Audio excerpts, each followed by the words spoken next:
Bem-vindos de volta, eu sou Rodrigo Sevilha e esse é o livro das tendências.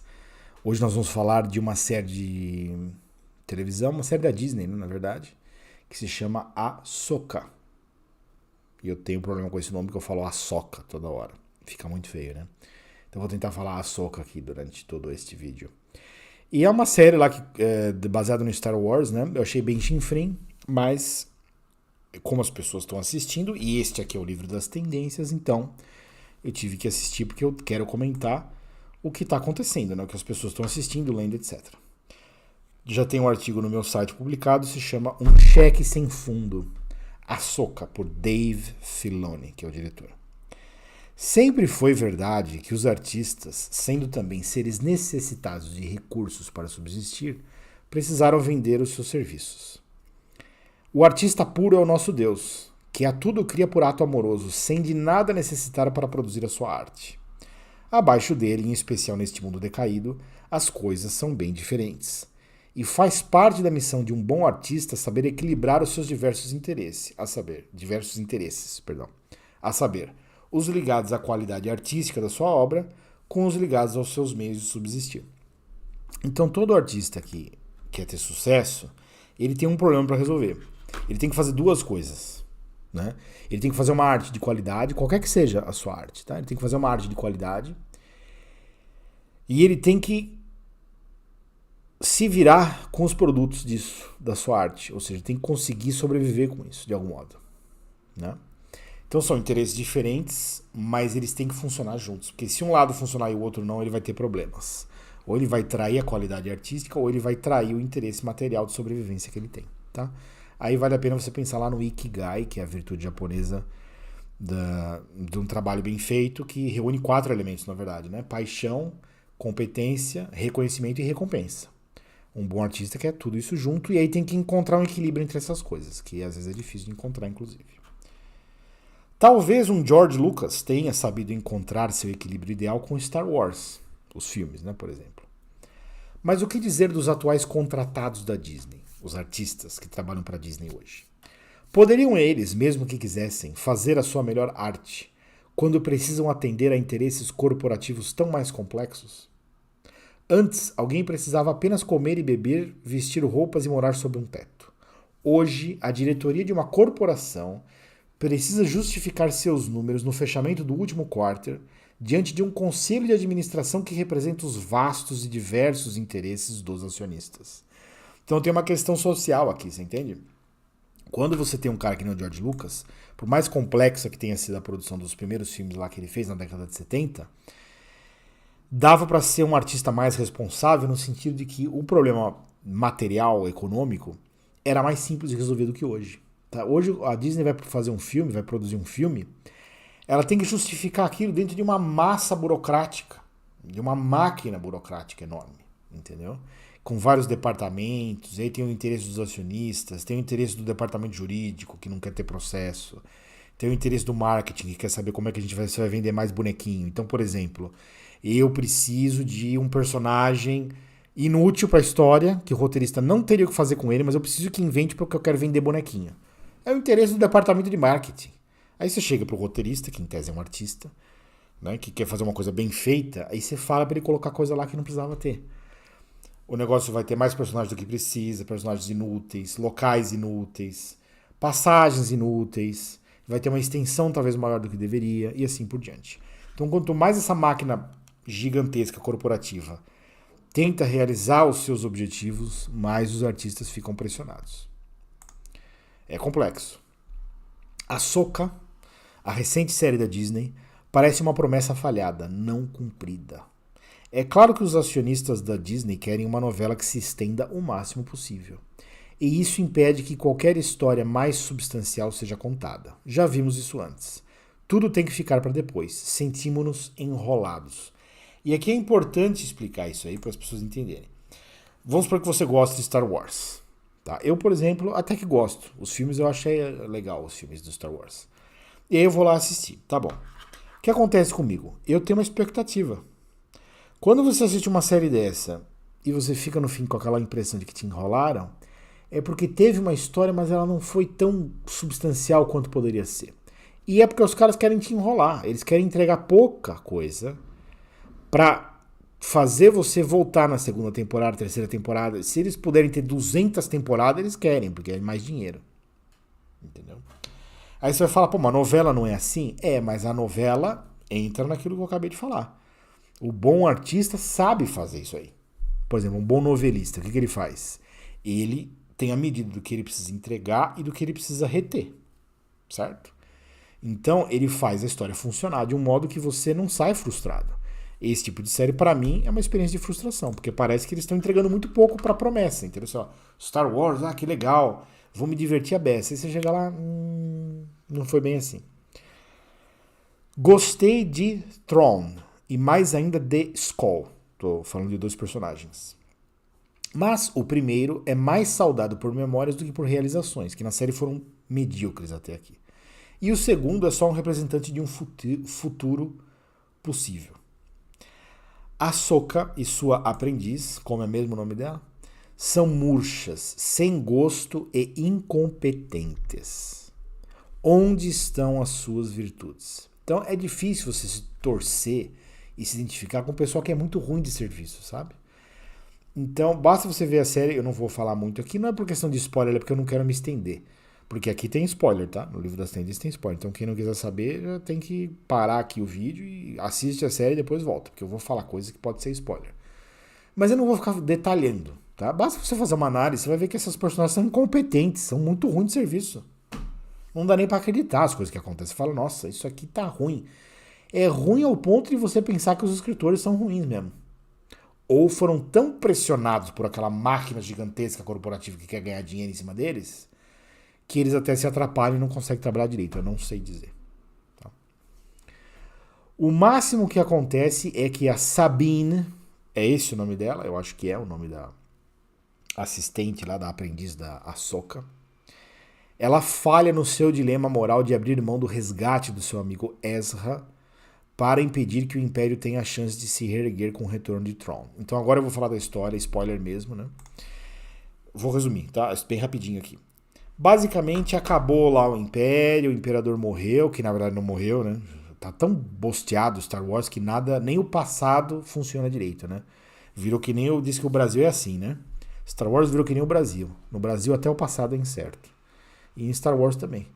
Pô, teve um puta trabalho, o cara criou um monte de história, um monte de episódio, um drama pra matar o Imperador no fim e dizer, ó, os Jedi venceram, o lado da luz venceu, ah, que bom. Aí 3 filmes depois o cara volta. Palpatine volta. Somehow, Palpatine has returned. Volta e do nada. Exatamente assim, somehow. De algum modo ele voltou. É muito ruim. O episódio 9 dos filmes é muito ruim. Aquele lá é difícil de... E é a prova, né, de que dinheiro não resolve. Dinheiro não faz arte. O que faz arte é talento, dedicação, foco, né, qualidade. Não é dinheiro. Dinheiro não resolve nada. Quantos bilhões a Disney tinha pra fazer o episódio 9? Ou milhões, sei lá quanto eles gastam pra fazer um filme desse. Mas tinham muito dinheiro, muito recurso. Mas não adiantava nada. Fizeram uma bosta, muito ruim o episódio 9, né? Mas enfim, vamos supor que o Imperador morrendo ou não, enfim, ele caiu no duto lá, e a Estrela da Morte, a segunda, foi destruída de novo, né? E tudo bem, o Império acabou. Só que o que acontece? Tem ainda recursos imperiais, né? Quer dizer, agentes do Império, espalhados pela galáxia, que era uma coisa muito grande, não é do dia pra noite que resolve também isso aí. Então a República, a nova República, vai tentar reorganizar a galáxia para, né, acabar com o Império de uma vez, os resquícios do Império. Então qual que é a ameaça? Desses resquícios, né, resquícios do Império, dessas sobras do Império, se reagruparem com uma ordem, com uma nova organização. E o medo é o quê? É que o grande almirante Thrawn, que é um personagem que eu gosto, já li livros a respeito dele, inclusive, eu não sou muito nerd, mas especificamente esse livro eu li, ou alguns livros, na verdade, tipo 2 talvez, sobre esse personagem, né, que é um estrategista muito habilidoso. Ele supostamente poderia não estar morto e, na verdade, exilado num local muito distante, uma outra galáxia, pra você ter uma ideia. E aí toda a história dessa série conta que agora a Nova República está se reorganizando e alguns personagens vivem nesse contexto de que eles vão ter o interesse de, ao mesmo tempo, descobrir se o Tron tá vivo ou não e impedir que ele seja resgatado por um pessoal do mal que tá querendo resgatar ele. E aí tem o problema, o dilema moral. É a única coisa que tem algum valorzinho aqui espiritual, que é o objetivo do nosso canal, que eu poderia puxar, é isso aí.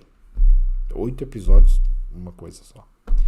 Que é esse negócio da Sabine, que é a aprendiz lá da Ahsoka, e a Sabine fala assim, ela quer resgatar o amigo dele, né, que ela acha que se o Tron tá vivo num outro lugar, o amigo dele também tá.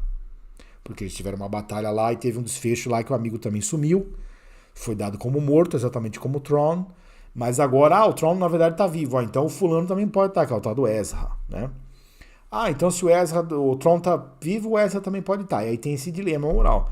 O que a gente faz? Se a gente impedir os caras de ir lá resgatar o Tron, a gente também pode impedir o Ezra de ser resgatado.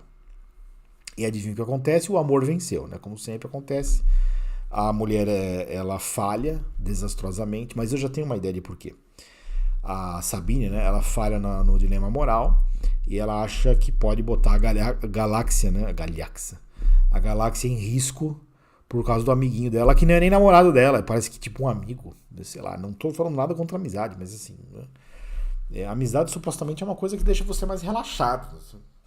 Sei lá, se você tá apaixonado por alguém, você pode ficar meio louco, né? Fala assim, eu vou arriscar tudo por essa pessoa, a galáxia que se exploda. Mas por um amigo, um amigo geralmente é um relacionamento mais moderado, mais racional, né? Não tem essas loucuras. Mas aí supostamente ela achou melhor assumir o risco, né? É lógico, não é no rabo dela, né? Que vai entrar depois, é o problema, né? Mas enfim. E aí eles vão lá e acham o Tron e acham o Ezra, e no fim os dois vão voltar, o Tron e o Ezra também. Só que a Ahsoka e a Sabine vão ficar exiladas lá. Para ter mais história, óbvio, né? Tem que ter a segunda temporada, e a terceira, e a quarta, enfim. Bilhões e bilhões e bilhões e bilhões. A caixa registradora não pode parar. Mas o ponto é o seguinte. Se você fala assim, moralmente, o que tem de importante nisso aqui? É só isso. Que a aprendiz, não é nem a personagem principal, é a aprendiz da Ahsoka, que é a personagem principal, não conseguiu tomar a decisão de sacrificar o seu interesse de resgatar o seu amigo pelo bem da galáxia. Porque o risco do Tron voltar, e como ele é um líder muito prestigiado e competente, dele conseguir reorganizar o Império de volta. É um fracasso moral total. E é duplo fracasso, não é só da Sabine, que é a assistente lá, a aprendiz. É um fracasso também da Ahsoka, que é a mestre dela, que não conseguiu nem transmitir para ela esse básico. Fala assim, querida, não dá para fazer isso. Você entende que a nossa missão aqui é diferente? Então, assim, é ruim. O negócio é ruim, tá?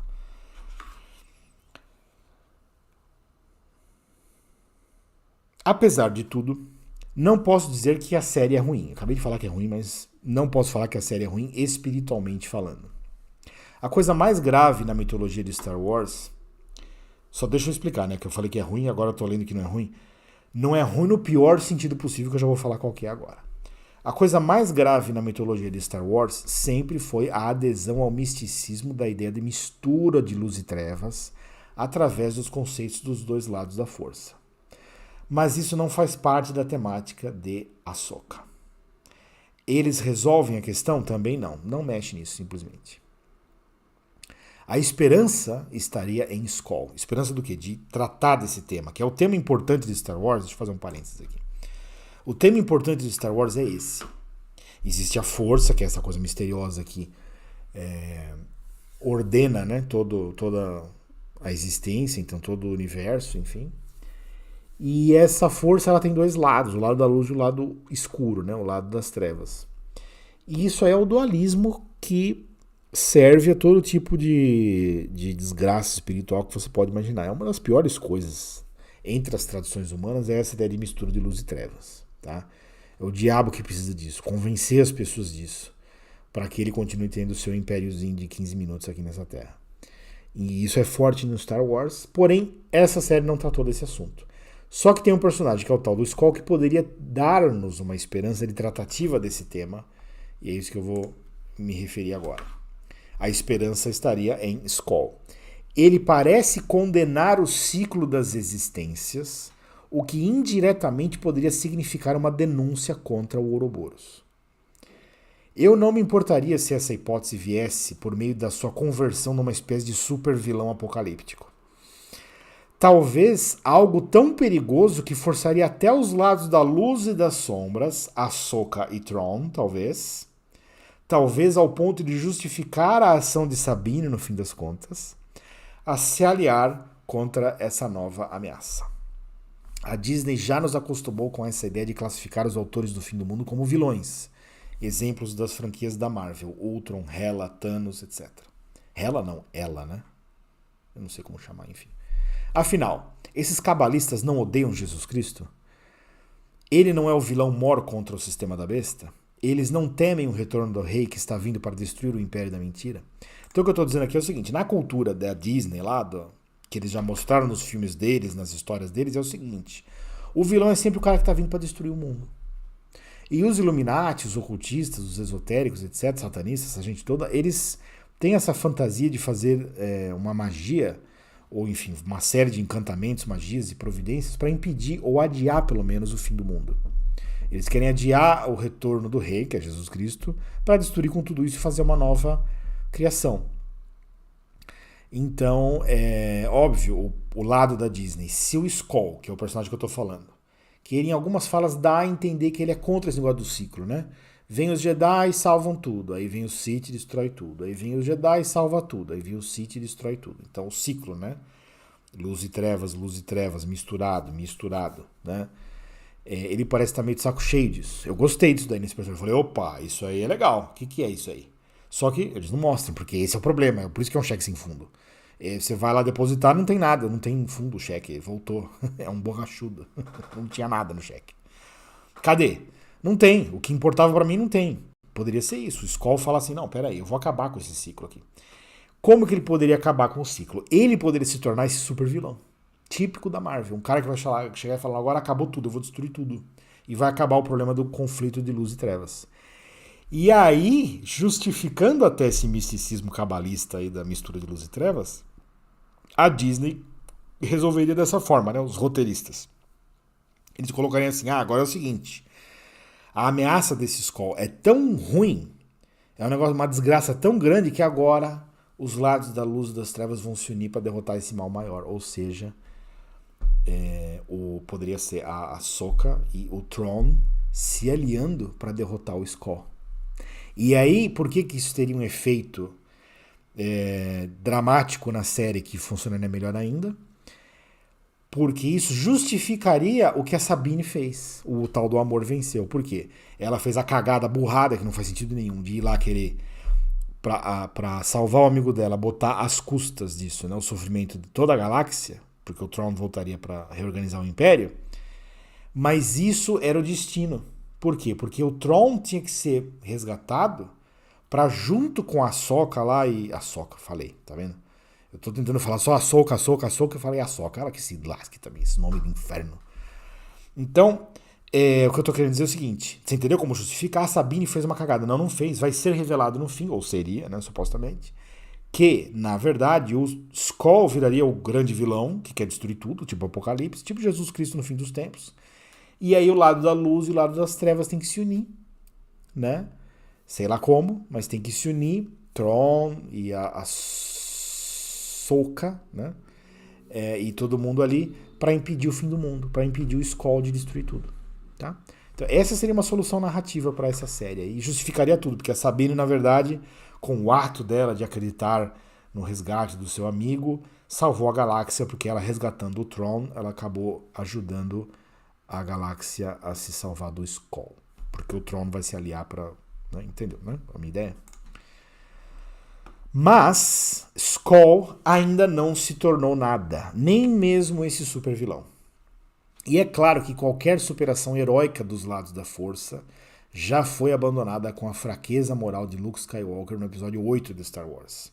Ali nós tínhamos uma chance, podemos falar disso no futuro.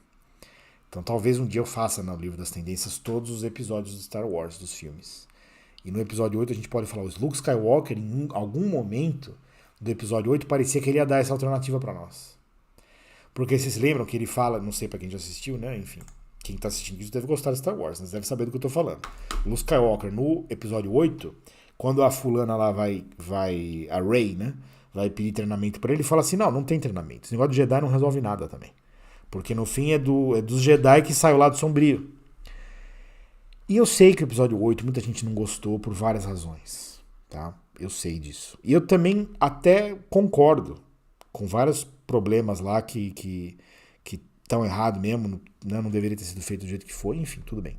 Até com o Luke Skywalker desconfiado do sobrinho dele, né? Do Ben, né? Que vai virar o Kylo Ren. Até aí, eu acho que talvez tenha sido forçado, né? Tudo bem, tá? Eu não vou discutir aqui tudo no episódio 8.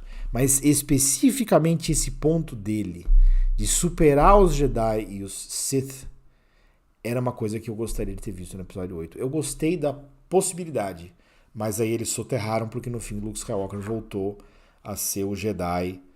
Aliás, chama o Último Jedi, né? Se não me engano, episódio 8, não é isso? O Último Jedi? Sei lá, eu não lembro agora os nomes das coisas, enfim.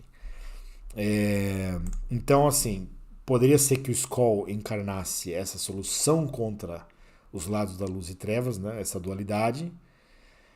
Mas eu não sei se vão fazer isso. Acho até que o ator morreu. O ator que fazia esse personagem morreu. Eu não sei qual vai ser a solução. Mas se os caras estiverem convictos desse tipo de roteiro que eu tô falando, eles podem botar um outro personagem para fazer isso, né? Sei lá. Ou faz computação gráfica, porque o negócio tá bem avançado hoje, né? A pessoa morre e eles ressuscitam na forma digital, né? Então eu não sei o que vai acontecer, mas eu sei que a superação heróica dos lados da força, como eu escrevi aqui, não vai vir porque se tinha alguém que poderia ter feito isso foi Luke Skywalker no episódio 8. Eles não deixaram isso acontecer. Ali nós tínhamos uma chance, podemos falar mais disso no futuro. Por enquanto, com apenas uma temporada de 8 episódios, Ahsoka não significa nada e não mudou nada na nossa vida, como o depósito de um cheque sem fundo. Tá? O máximo que deu para fazer foi se divertir um pouco, mas como vocês vão ver aqui, não chega em lugar nenhum. Vamos às notas de 0 a 10. Hipótese PIA, nota 5. É uma coisa meio morto-vivo. Monodofilia maior, monodofilia menor, monodofilia primeira, ataques e testemunho, tudo nota 5, tudo neutro. Tá? Pensa numa coisa espiritualmente neutra que não fez muita diferença. Eles conseguem fazer uma coisa que praticamente não significa nada. Aí a gente vai para o valor espiritual. Aqui eu também coloquei 5 em tudo, exceto na paixão e terror, né? Pacto com o inferno. Porque a Sabine, ela não aceita a perda do Ezra, que é o amigo dela. Aí eu coloquei nota 3. Porque até não aceitar essa perda não é uma coisa assim tão assim... não é que ela quer se enforcar na esquina. Não, ela não aceita, mas ela também não luta tanto contra isso. Tá? Ela tem um certo inconformismo, que é... Por que isso é um pacto com a morte, né? O espírito de terror? Porque se você tem Deus, você não perde um amigo. Você perde a presença do seu amigo com você aqui. Mas você ganha a presença do seu amigo lá com Deus. Então, se você gosta do seu amigo, na verdade, por mais saudade que você tenha de um familiar que morreu ou de um amigo que morreu, Deus é melhor do que você. Então, essa pessoa está em melhor companhia. Se você acredita em Deus, é tão fácil entender isso. Você pode sentir falta, lógico. Tem de todo o direito de sentir. A gente sente mesmo, não tem jeito. Mas cá entre nós, pra pessoa é melhor. Pra você pode não ser, mas pra pessoa é melhor. Porque ela, saiu daqui e tá em melhores companhias agora. Então, assim, ela não aceita, né? Ela tem esse problema de não aceitar e é isso que faz ela fazer a cagada moral lá, a única relevante em toda a série de 8 episódios.